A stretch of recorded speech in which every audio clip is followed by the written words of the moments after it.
Hello everyone, कैसे हो आप सभी लोग। गाइस एक बार फिर से आप सभी का स्वागत है मेरे न्यू ब्लॉग में। तो सुबह सुबह का टाइम था और हम घुइयाँ उबालने के लिए रखने जा रहे थे। अच्छे से हमने वॉश कर लिया कुकर में। 1 किलो के करीब थी घुइयाँ और मैंने चढ़ा दी इंडक्शन पे। 3-4 सीटी आने के बाद फ्लेम बंद कर देंगे। इधर मेरी दाल फूल गई थी जो मैंने कल भिगोई थी और अच्छे से वॉश करके इसको मिक्सी जार में पीस लेंगे। थोड़ा सा पानी ऐड करेंगे ताकि अच्छे से पिस जाए बारीक एकदम। तो मैंने मिक्सी में अच्छे से बारीक पीस लिया है। ये देखिए कितना बढ़िया बैटर बन के तैयार हो गया है। अब इसको हम करेंगे फ्राई।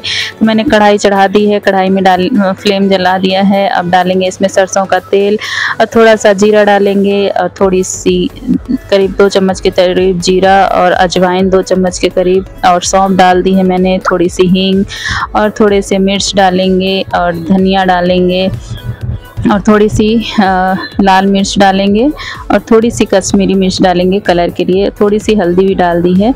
ये मैंने सारे मसाले मिला लिए हैं, थोड़े थोड़े करके, बहुत कम मात्रा में डाले हैं मसाले। और इसमें डाल दिया है नमक। अब अच्छे से सारे मसाले मेरे भून चुके हैं। इसको एक बार अच्छे से चला लेंगे सारे मसाले। फिर इसमें जो मैंने दाल ये भिगोई थी, मिक्सचर तैयार किया था, इसको अच्छे से भून लेंगे। तो ये दाल मैंने इसमें चने की दाल है, मूंग की दाल है और थोड़ी सी उड़द की दाल है। तो 3 दालें मैंने इसमें मिक्स की थी। अच्छे से भुन गया है, एकदम लाल लाल हो गया है भुन के और अच्छी सी खुशबू आने लगी थी। फिर हम चले गए थे, ठंडा होने के लिए रख दिया था। इसके बाद हम रेडी होने चले गए। तो मैंने हेयर वॉश किया था। अब लगाएंगे अपना बालों में थोड़ा सा हेयर सीरम, क्योंकि बाल मेरे बहुत ज़्यादा कर्ली हैं, इसीलिए बाल बहुत उलझ जाते हैं, टूटते बहुत ज़्यादा हैं उलझने की वजह से। तो सीरम लगा के मैंने छोड़ दिया था। इसके बाद थोड़ा सा करेंगे मेकअप। तो मैंने मॉइस्चराइज़र क्रीम लगा ली है पहले फेस पे, और अच्छे से नेक पे जितना भी मेकअप का जो भी क्रीम वगैरह है वो सारा फेस पे और नेक पे करेंगे। ये मैंने प्राइमर ले लिया है। अब लगा लेंगे थोड़ा सा प्राइमर। ये मेरा डेली मेकअप लुक है। तो गाइज़ मैं क्या क्या लगाती हूँ देख लो आप। ये मैंने प्राइमर लगा लिया, ये भी लैक्मे का है। तो जितना फेस जो क्रीम वगैरह है सारी मेरी लैक्मे की हैं। मैंने अच्छे से अप्लाई कर लिया है पूरा, अच्छे से नेक पे और फेस पे, और इससे बहुत ज़्यादा स्मूथ हो जाता है और चेहरे में शाइनिंग आ जाती है। ये मैंने ले ली है BB cream, CC cream, sorry, Lakme की ये भी है। सीसी क्रीम लगा ली है मैंने, डॉट डॉट कर लिए हैं पूरे फेस पे।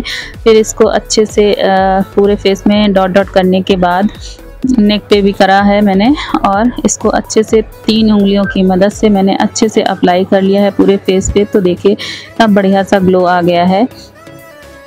तो बस क्योंकि आज करनी है मुझे पूजा नेवले की, नेवली नामा बोला जाता है उसको, तो उसी की पूजा के लिए रेडी हो रहे हैं। तो इधर मेरा जब तक दाल वगैरह ठंडी होगी तब तक हम अपना तैयार हो जाते हैं। मैंने लगा लिया है काजल, ये मम्मा अर्थ का है काजल, बहुत ही मुझे सही लगता है। ये बिल्कुल भी फैलता नहीं है और अच्छे से जैसे लगाओ वैसे ही रहता है और लॉन्ग लास्टिंग भी है। अब लगाएंगे थोड़ी सी एब्रो पेंसिल। तो एब्रोज मेरी बहुत लाइट हैं, इसीलिए पेंसिल लगा लो, थोड़ा सा डार्क हो जाती हैं तो ठीक लगता है चेहरे पे, इसीलिए मैंने लगा ली हैं। और मेकअप लगाने के 10 से 15 मिनट बाद अच्छा सा ग्लो आता है फेस पे। तो जब आप अप्लाई करते हो तुरंत तो नहीं आता, लेकिन 10-15 मिनट बाद जब वो सेट हो जाता है फेस पे तभी अच्छा ग्लो आता है। इधर मैंने लिपस्टिक लगा ली है। ये लिपस्टिक मार्स की है, अभी लेके आए थे हम, कुछ 2-3 दिन पहले ही लेके आए हैं। तो मुझे इसका कलर बहुत ही यूनिक लगता है, बहुत अच्छा लगा मुझे। तो 2 लिपस्टिक लेके आए थे, एक ये है और एक और है। और इधर मेरे थोड़े थोड़े से बाल सूख गए थे, तो मैं इसको अब कंघी कर लूँगी। कॉम करने के बाद चोटी कर लूँगी, क्योंकि कोई भी पूजा करते हैं ना तो खुले बाल में या गीले बाल में भी सिंदूर वगैरह नहीं लगाया जाता है। तो इसीलिए हल्के हल्के सूख गए थे, हल्के हल्के गीले थे। तो अभी कॉम कर लेंगी क्योंकि लेट हो जाएगा फिर पूजा के लिए पूजा।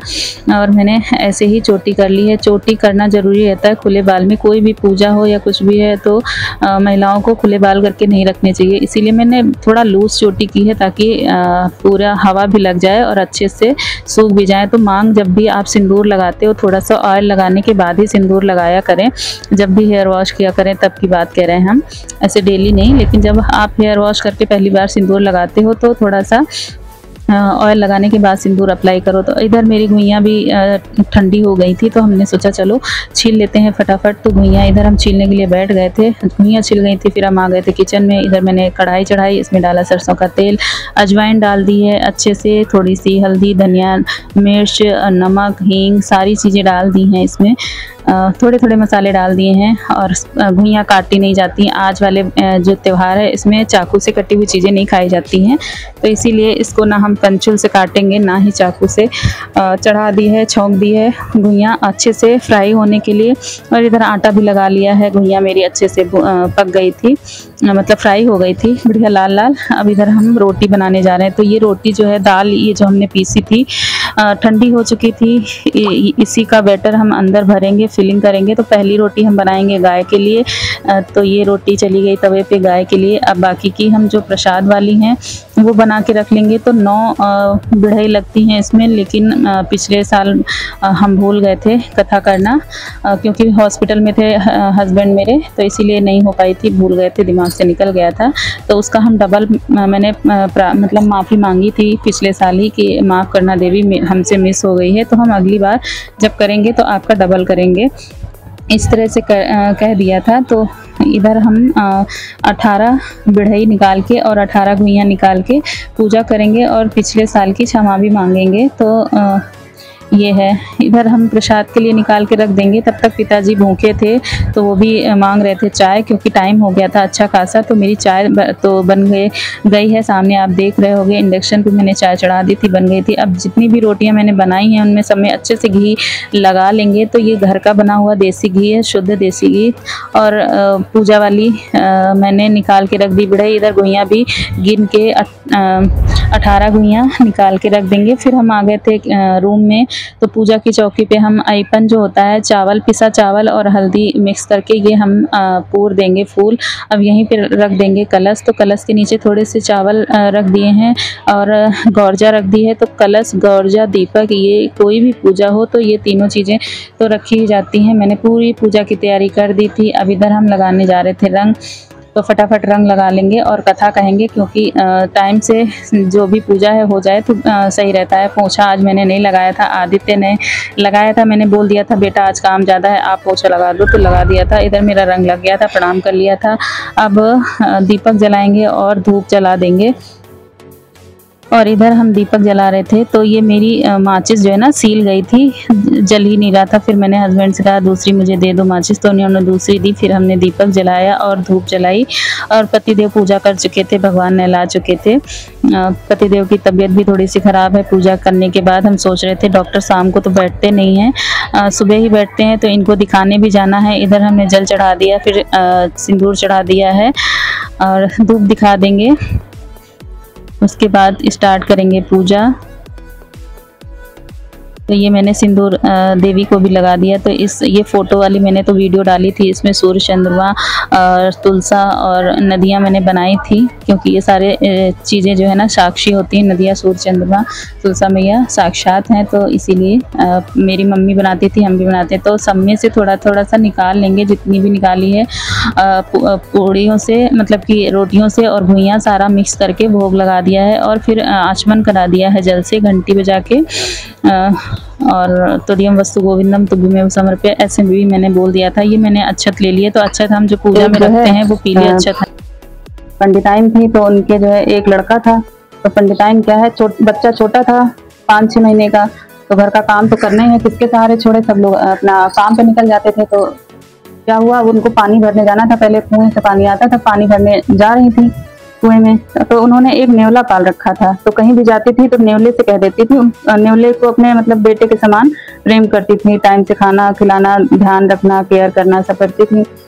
तो नेवले को घर में छोड़ गई कि हम पानी लेने जा रहे हैं कुएं से। कुआं जो है घर के बाहर था। तो बोली हम पानी लेने जा रहे हैं, तुम मेरे बेटे की देख रेख करना जब तक हम आ ना जाए, तुम यहाँ से जाना नहीं। तो बोला ठीक है आप जाओ। तो अपना मटका ली, पहले बाल्टी वाल्टी तो थी नहीं, मटके में पानी लाया जाता था। तो मटके मिट्टी का मटका जो होता है उसी को उठाई अपना और चली गई पानी लेने। और बच्चा झूले में लेटा हुआ था। तो वहीं पास में नेवला बैठ गया। तो इंतजार कर रहा था कि कब आएंगे पानी लेने। उनको थोड़ा समय लग गया पानी लाने में, क्योंकि पड़ोस की और औरतें मिल गई, उनसे बातें करने लगी। तो इतने में क्या हुआ कि एक जो है काला सांप आया और जा रहा था बच्चे की तरफ डसने के लिए। तो नेवले ने क्या किया कि सांप और नेवले की तो घनघोर दुश्मनी है, तो नेवले ने सांप को मार दिया तो उसके मुंह में खून लग गया नेवले के। और क्या किया उसने, सांप को उसके नीचे ढक दिया, एक डलिया उठाई और डलिया के नीचे सांप को ढक दिया। और घर की जो दहलीज होती है उस पर बैठ के वो इंतजार करने लगा कि कब आएंगी पानी भर के, और इंतजार कर ही रहा था दरवाजे पे बैठ के। तब तक जो है वो आ गई पानी भर के। जब देखी कि नेवले के मुंह में तो खून लगा है तो उनको बहुत क्रोध आ गया कि देखो, हम तो इसको अपना समझे थे बेटे के समान, और इसने आज मेरे बेटे को ही मार दिया। वो गलत मतलब सोच गई कि इसने मेरे बेटे को मार दिया है। अब क्या करें, वो गुस्से में क्या की, जो मटका अपने सर पे रखी हुई थी वही नेवले के सर पे पटक दिया। तो मटका वहीं फूट गया और नेवला खत्म हो गया, वहीं पे उसकी प्राण निकल गए नेवले के। फिर उसके बाद वो अंदर गई, जब अंदर जाके देखा तो बच्चा उनका झूले बढ़िया आराम से झूल रहा था और खेल रहा था, हंस रहा था। तब उनको बहुत पश्चाताप हुआ कि देखो हमने बहुत मतलब गुस्से में ये क्या कर दिया, हमसे तो बहुत अनर्थ हो गया, बहुत बड़ा अनर्थ हो गया। उसने फिर देखा कि पास के झूले के पास में डलिए के नीचे सांप मरा पड़ा था। तब वो पूरी कहानी समझ गई कि आखिर हुआ क्या था। फिर इनको बहुत पश्चाताप हुआ कि हमने देखो ये क्या कर दिया, हमसे तो बहुत बड़ा पाप हो गया। उसने तो मेरे बच्चे की जान बचाई, हमने तो उसी की जान ले ली। हम बहुत पश्चाताप हुआ तो खूब रोए, खाना पीना ना खाएं। तब नेवले ने क्या किया, उनको सपने में दर्शन दिए, कहा कि कोई बात नहीं, पश्चाताप ना करो, ये होनी थी जो हो गई है, और तुम रो धो ना। तुम ऐसा करना कि हर साल जो है श्रावण मास के शुक्ल पक्ष की 9वीं तिथि को मेरी पूजा करना और घुइयां और बिढ़ई का भोग लगाना, ऐसा मतलब कथा में है। और इस दिन जो है चाकू की कटी हुई कोई चीज नहीं खाई जाती है, जो भी खाया जाता है इसमें बिढ़ई बनती है। तो 9 बिढ़ई और 9 घुइयां का भोग लगाया जाता है। अगर बच्चा, जैसे बच्चे का जन्म हुआ, अन्नप्राशन हुआ और मुंडन हुआ, छठी हुई, पंचेदन हुआ और जनेऊ हुआ, ब्याह हुआ, तो इनमें सब में कुदवार भी भरा जाता है, मतलब कि डबल करके भोग लगाया जाता है, डबल कराया जाता है। तो बस ऐसे करके जैसे उनके दिन भरे, जब साल बीता, साल भर के बाद जो तिथि आई उसी में उन्होंने पश्चाताप करने के लिए पूजा की और प्रार्थना की कि आप हमेशा मेरी संतान की रक्षा करना। तो जैसे उनके दिन भरे देवी मैया वैसे सबके भरे, और सबके बालकों की रक्षा करना माता, सबके आदमी बालक की रक्षा करना। जय माता, जय नेवली नामा माता। आदमी बच्चे की रक्षा करना, सबकी रक्षा करना, अपनी कृपा दृष्टि बनाए रखना सबके संसार से। जय माता रानी। फिर यहाँ पे मैंने कर ली थी प्रार्थना। अब फिर से आचमन करा देंगे और सारा जो भोग वाला प्रसाद था वो हम साइड में रख देंगे। अब इधर हम करने जा रहे हैं आरती। तो कथा हो गई थी मेरी, आप लोगों ने सुनी, कैसी लगी आपको कथा? तो चैनल पे पहली बार आए हैं तो चैनल को सब्सक्राइब करो, लाइक करो, कमेंट करो ढेर सारे, और खूब आशीर्वाद और प्यार अपना बनाए रखो। इसी तरह से मैंने आचमन करा दिया है आरती को, तो लाइक और कमेंट जरूर करिएगा गाइज। आप लोग करते नहीं हो तो मुझे पता भी नहीं चलता कि आप लोगों को मेरी पूजा या जो भी हम ब्लॉग डालते हैं अपना पसंद आ रहा है कि नहीं आ रहा। तो प्लीज़ अपना रिएक्शन दिया करो, जो कमियां हैं सिर्फ आप वही बताओ कि आपकी वीडियो में ये कमी रह रही है, इसको आप ठीक करो, तो हम उसको ठीक करेंगे। और लाइक और कमेंट करके ज़रूर जाइएगा। मैंने आचमन करा दिया है, सबको आरती दे देंगे, फिर सबको टीका लगा देंगे। तो मम्मी ऐसे ही करती थी पूजा, हर त्यौहार में मुझे मम्मी की याद आ ही जाती है। तो मैं जब आदि मतलब बेटे को टीका करती हूँ तो इनको भी कर देती हूँ, क्योंकि भाई किसी ना किसी तरह से देवी मैया सबकी रक्षा करें। तो मैंने टीका कर दिया, इन्होंने प्रणाम कर लिया था देवी को और प्रसाद दे लिया था। तो बहुत मान्यता है इस पूजा की, जितने भी त्योहार हैं सबकी अपनी अपनी मान्यता होती है। इधर हम आदि से कह रहे थे, आदि कर रहे थे नाश्ता, तो मैंने इनको कहा कि हाथ धो के आ जाओ पानी पी के, तो इनको भी टीका लगा देंगे। और मैंने आदि को भी टीका लगा लिया। अब आदि ने मेरे पैर छू लिए, फिर देवी को प्रणाम किया, उसके बाद पापा को प्रणाम किया, जाके प्रसाद मैंने दे दिया है। फिर भगवान जी को प्रणाम किया, बाबा को प्रणाम किया। मैंने आचमन के नीचे जल 3 बार छोड़ दिया, ओम चक्राय नमः। अब इधर हम ले रहे हैं सुहाग। तो सुहाग लेते हैं ना तो मांग कभी खुली नहीं रखनी चाहिए, मांग को ढक के ही सुहाग लेना चाहिए। तो इसी तरह से मैंने सुहाग ले लिया, प्रणाम कर लिया। कैसी लगी आज वाली मेरी वीडियो प्लीज़ कमेंट करके बताइएगा।